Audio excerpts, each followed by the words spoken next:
So here's what we knew about time.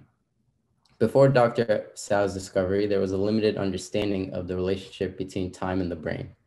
Although humans have developed a social contract that attributes time to a system of seconds and minutes, our brains don't feel every second exactly the same. Our brains were known to have two main processes, physical and intrinsic inputs. For example, the circadian rhythm of day and night is not only processed by the brain, but can also affect certain processes and functions in your body, as I'm sure you notice every day. Intrinsically, the brain can precisely actively track time for up to 10 seconds. We also, however, had good understanding of non-episodic time in the hippocampus, and we'll get into that a little bit more later. So this was Dr. Tsao's discovery.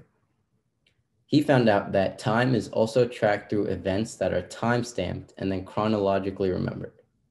In other words, as shown in this image on the right, memorable activities will be remembered and then associated with the relative difference in time between that moment and the next memorable event. It will also be associated with visual inputs too. This sounds a little complicated, but in essence, what it's saying is certain activities will seem and be remembered relatively shorter in time than others, even if they are the same amount of time in seconds. The idea is that time perception is event-based. For example, on the right is shown the time perception of a boy who went skiing for 4 hours. It is split into a pie chart to show which time periods were more significantly perceived.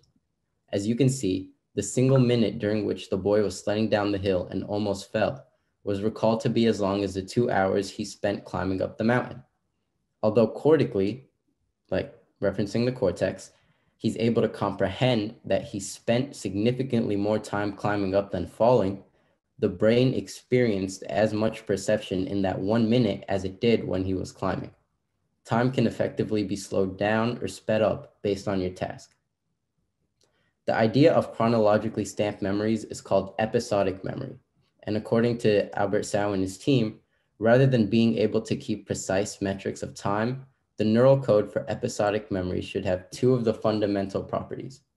The first is that the code should arise automatically without behavioral training to support one-shot formation. We'll get into that in the first part of his experiment. And the second was that the code should be able to capture different scales of time at which the experience may occur. In sum, according to Dr. Albert Tsao's discoveries, it may actually be true that time flies when you're having fun, as many of you pointed out in the chat.